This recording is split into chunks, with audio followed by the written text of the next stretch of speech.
España es conocida por su desierto de tabernas. Sin embargo, con el 31,5% de su territorio desertificado, ha vivido una de las crisis medioambientales más desagradables de todos los tiempos. Pero no hace mucho, la mayoría de las zonas desérticas están volviendo a reverdecer. Las tierras que antes no eran aptas para la agricultura son cada vez más ricas en nutrientes, lo que está dejando sorprendidos incluso a los científicos. Una pregunta es, ¿cómo se ha producido este cambio? Bueno, nosotros te lo explicamos. Bienvenidos a un nuevo vídeo, donde te hablaremos de este nuevo descubrimiento que emergió de las tierras españolas. Si te gusta este tipo de contenido, suscríbete a nuestro canal. Es gratis. Ahora sí, comencemos.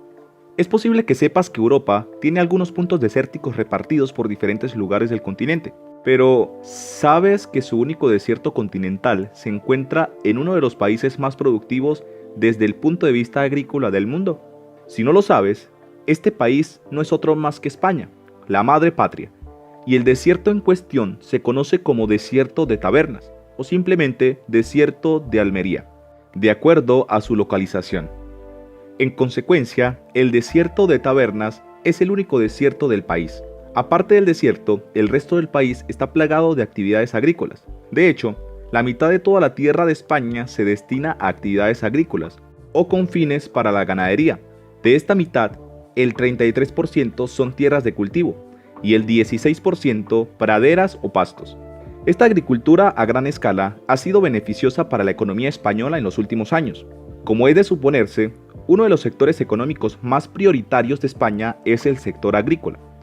Es un sector estratégico de gran importancia social, territorial, medioambiental y económica. En consecuencia, la política agraria española ha establecido un objetivo específico y prioritario en relación con la agricultura, que incluye la ganadería y la pesca para reforzar e incrementar la seguridad, calidad, comerciabilidad y sostenibilidad de los productos. La producción agraria española es conocida por su diversidad y alta calidad debido a sus excepcionales condiciones climáticas, tierras fértiles, sofisticados sistemas de protección fitosanitaria y zoosanitaria y alto desarrollo tecnológico de cultivos y explotaciones ganaderas.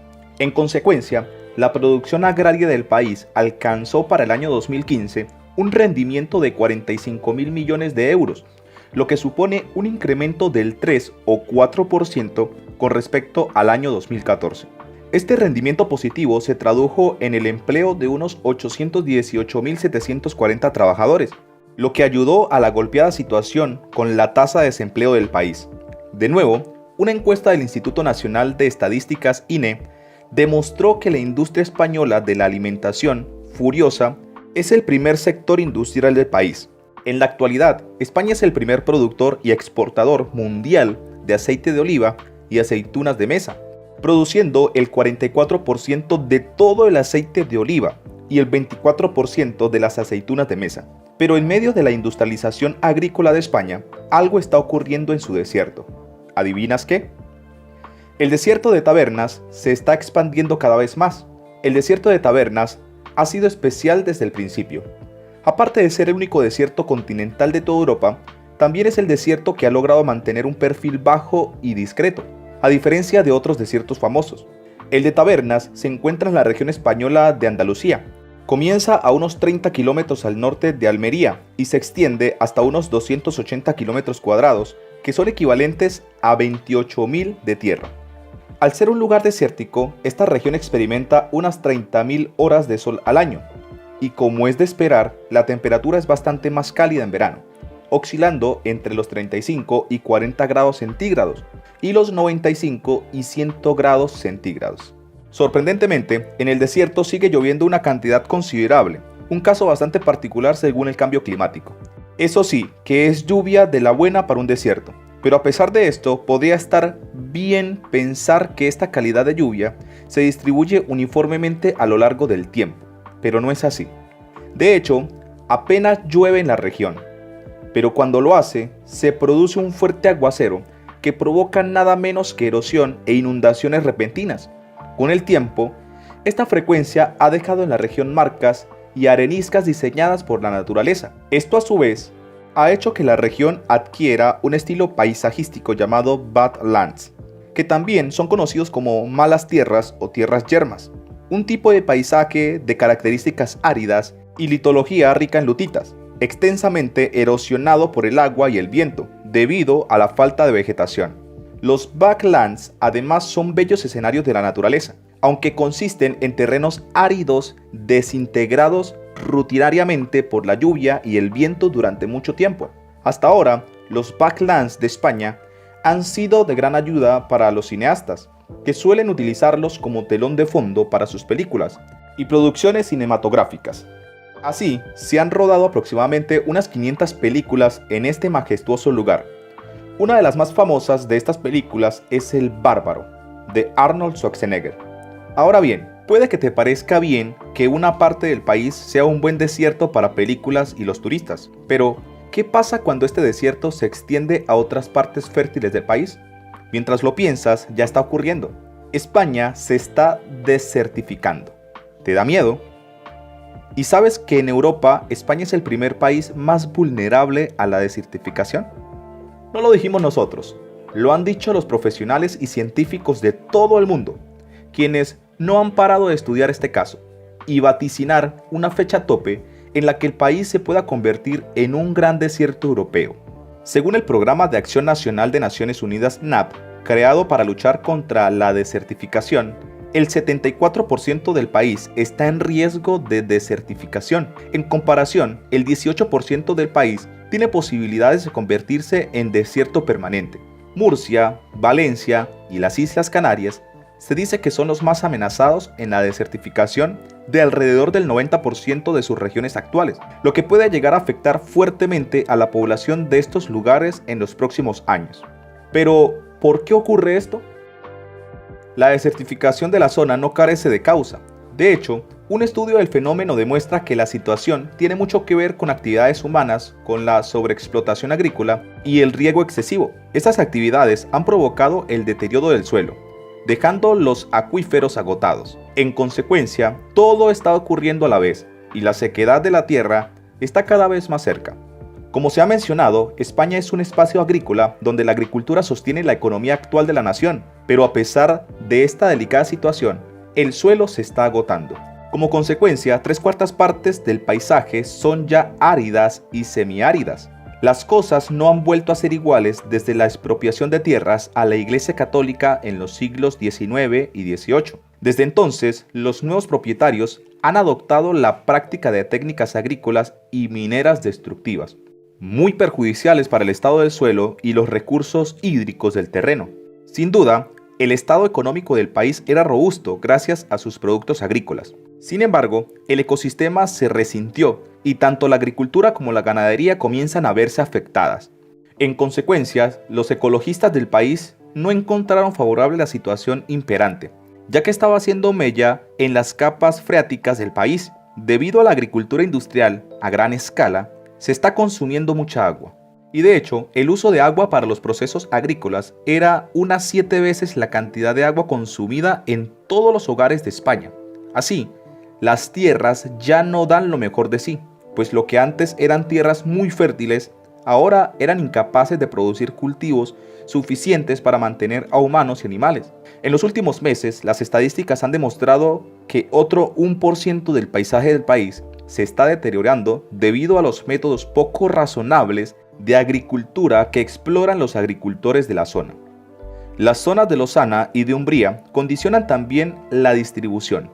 Pueden distinguirse dos hábitats principales, montes y ramblas. La abundancia de abejas y otros insectos que liban sus néctares conforman la dieta principal de las aves de la zona, como el abejarruco, que construyen sus nidos en profundas cavidades horadadas en los taludes de las ramblas, para así protegerlos de depredadores como las culebras herradura. El búho real caza conejos y pequeños roedores. También hay zorros que cazan al atardecer y por la noche.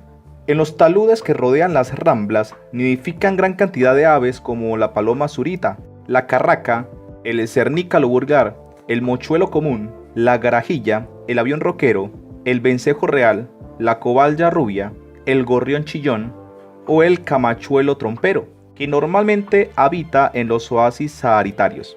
Los bosquecillos de tajares y la vegetación de los márgenes del cauce son el lugar elegido por diversas especies de pájaros, como currucas, jilgueros, verdecillos y oropendolas, e incluso aves acuáticas como andarríos, chortilejos y garzas.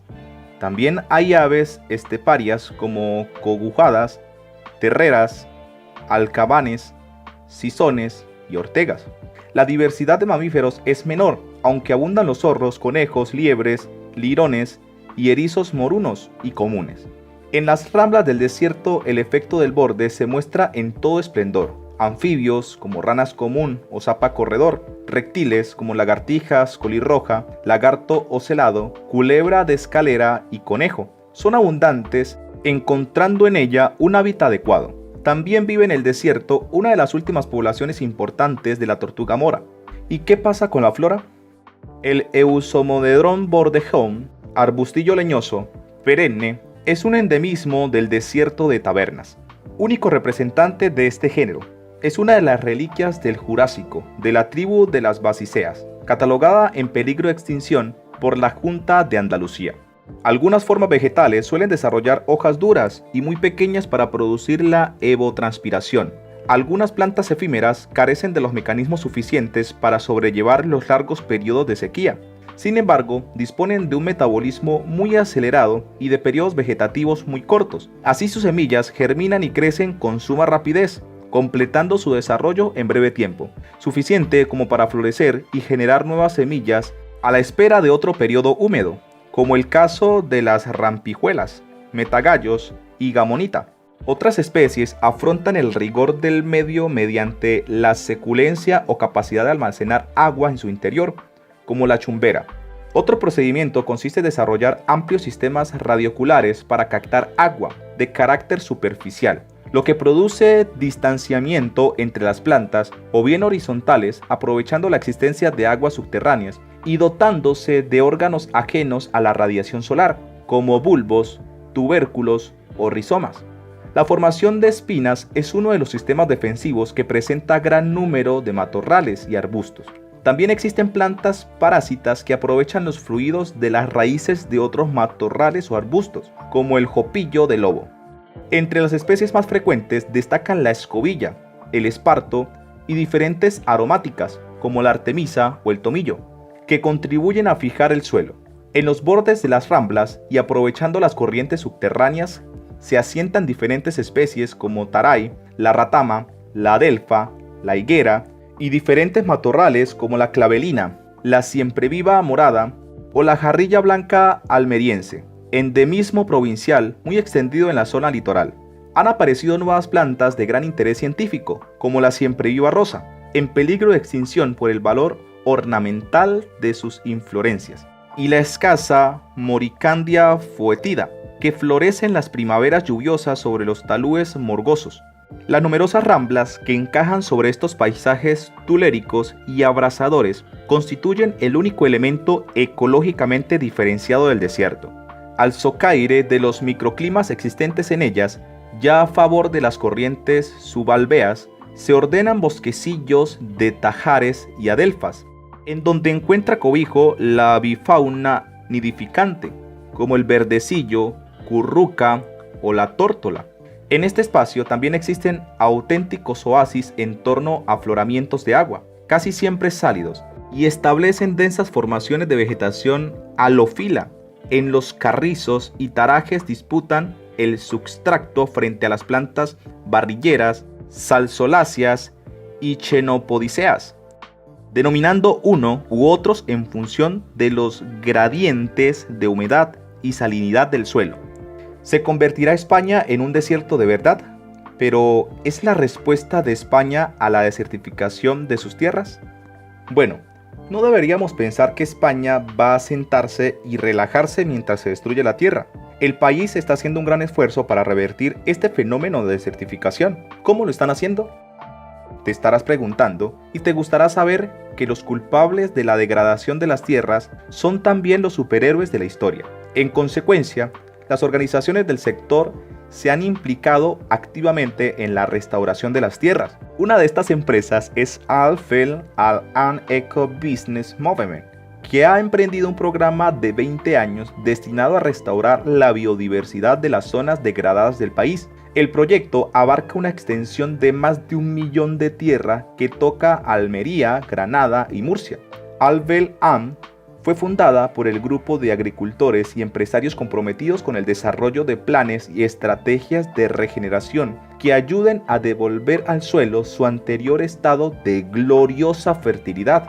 La organización está financiada por filántropos e inversores extranjeros interesados en el campo.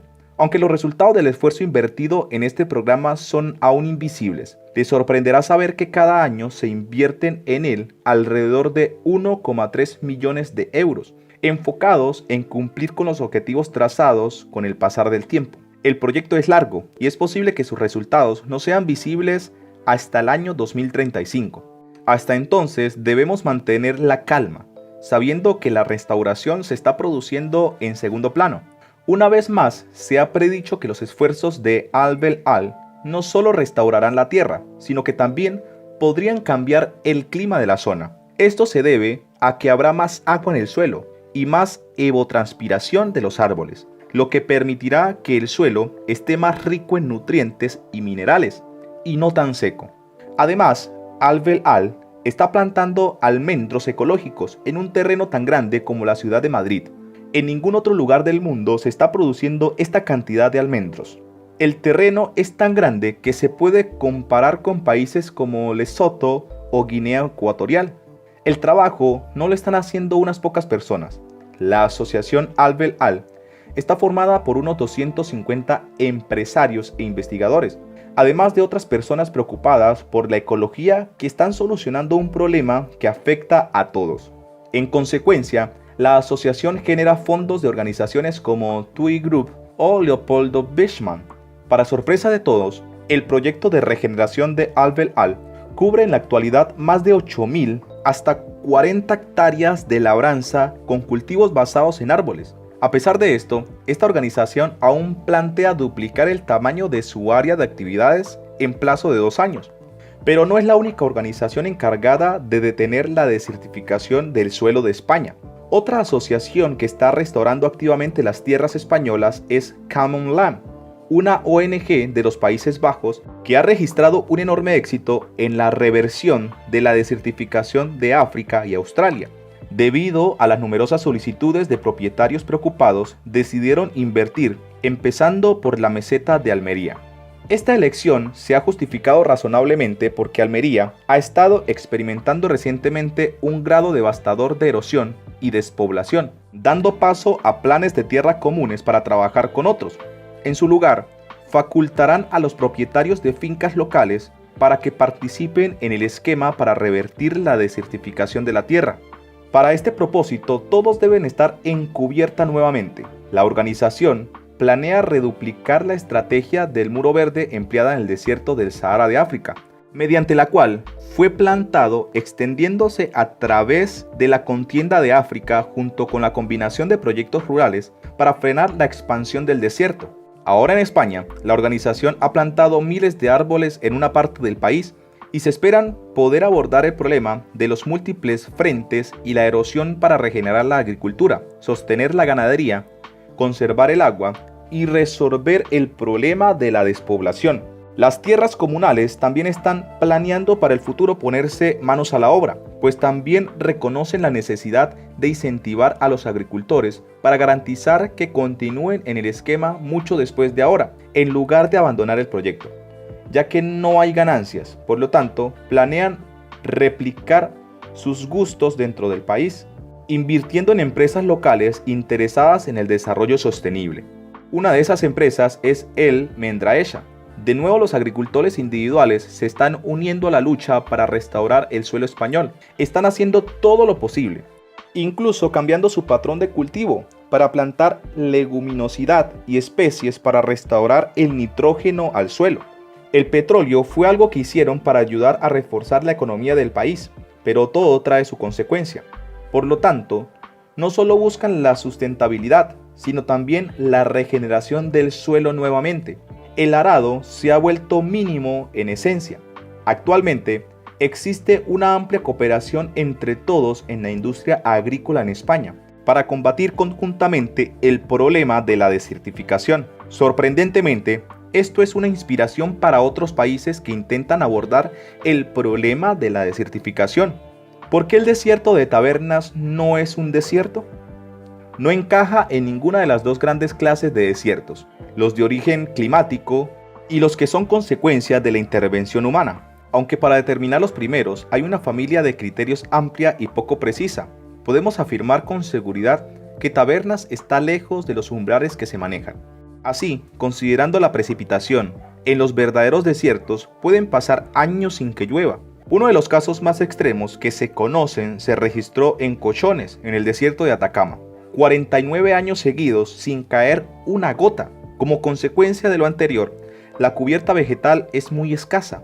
Basta recordar la pinta que tienen los extensos arenales del Sahara o del desierto de Arabia. La segunda clase de desiertos tiene que ver con la denominada desertificación, debido a la confluencia de diversos factores que producen transformaciones del territorio de tal magnitud que el ecosistema pierde su capacidad de regeneración. La salinización de los campos de cultivo en la época de los sumerios, los graves episodios de erosión eólica acaecido en el Medio Oriente americano en la primera mitad del siglo pasado, o la desecación del mar de Aral son buenos exponentes de este tipo de desiertos. El singular aspecto del paraje de Tabernas responde a otros motivos. Hace unos miles de años, una serie de movimientos tectónicos provocaron su elevación respecto al nivel del mar. Al reorganizarse la red hidrográfica en una época mucho más lluviosa, se produjo una fuerte erosión remontante. Las margas y yesos, recubiertos por una corteza mucho más dura, formada por calizas, posibilitaron la formación de las cárcavas. De no existir tal capa, las laderas se hubiesen erosionado hasta alcanzar su perfil de equilibrio.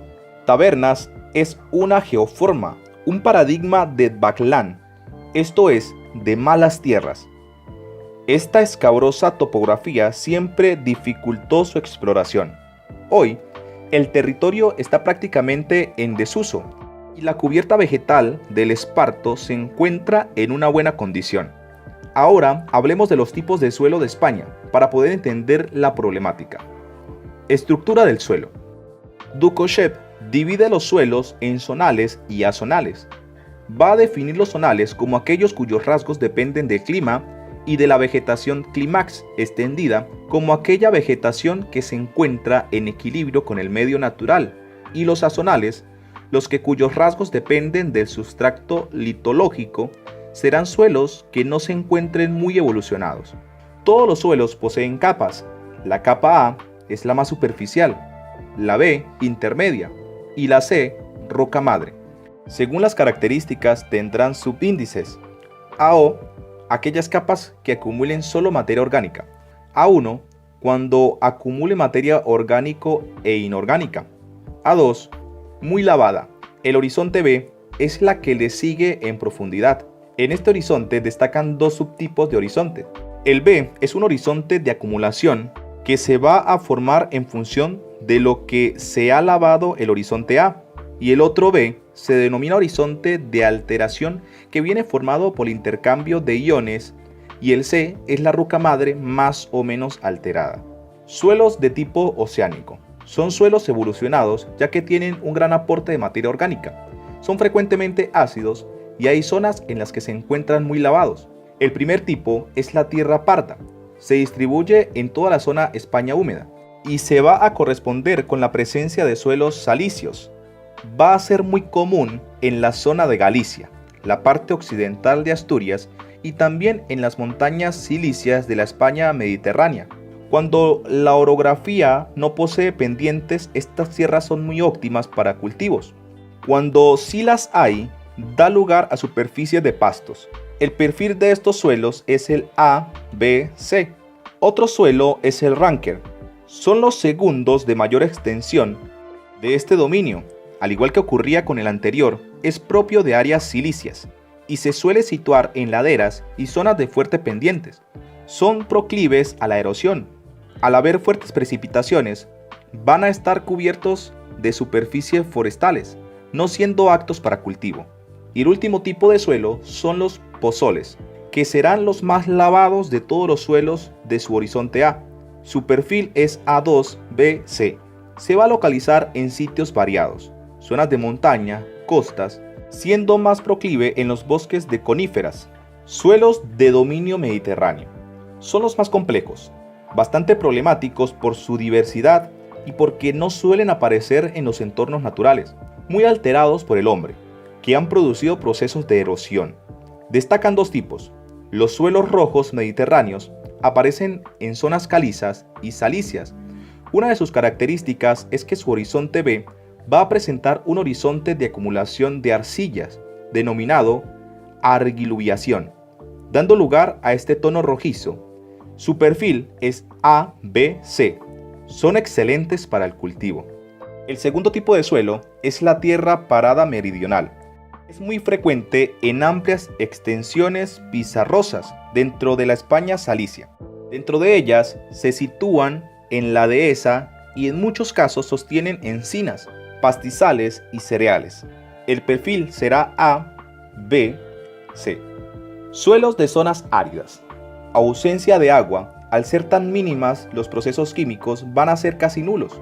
El más importante es el suelo gris desértico. No se aprovechan para el cultivo, pero si se riegan son bastante fértiles. Su perfil es AC. Suelos azonales. Vertisoles. Existe polémica para clasificar a este tipo de suelo. Varios edafólogos lo clasifican como suelo zonal por su humedad, pero otros basándose en el criterio de que no reúnen el porcentaje necesario de transformación de arcillas debido a la presencia de esta humedad. Estos suelos predominan en toda la España arcillosa. La característica más importante es la presencia de arcillas expansivas. Cuanto mayor es la humedad, más se expanden. Al hincharse se producen grietas que son vueltas a rellenar de nuevo por otros materiales. Estos suelos condicionan un tipo de suelo muy fértil. Rexiniformes. Son suelos muy jóvenes, que se localizan en zonas calizas. La característica más importante es que son suelos de alto contenido de humus, pH elevado y presentan tonalidades oscuras. Se suelen localizar en zonas de terrazas fluviales y en las llanuras por donde discurren los ríos. Se da en las huertas valencianas y son fértiles. Sirven para olivo, vid, naranjo, limonero. Suelos pardos calizos. Presentan una cierta evolución en su formación superior a los anteriores y van a presentar dos variedades. Primer tipo, pobre en humus. Esta variedad va a ocupar llanuras y colinas de espacios situados en la cuenca de Duero, La Mancha, Levante y son de cultivo leñoso, vid y olivo. Hemos llegado al final del vídeo de hoy. Gracias por mirar hasta el final, pero ¿qué piensas de la desertificación del suelo español y los intentos de restauración? Cuéntanos tu opinión en la cajita de comentarios.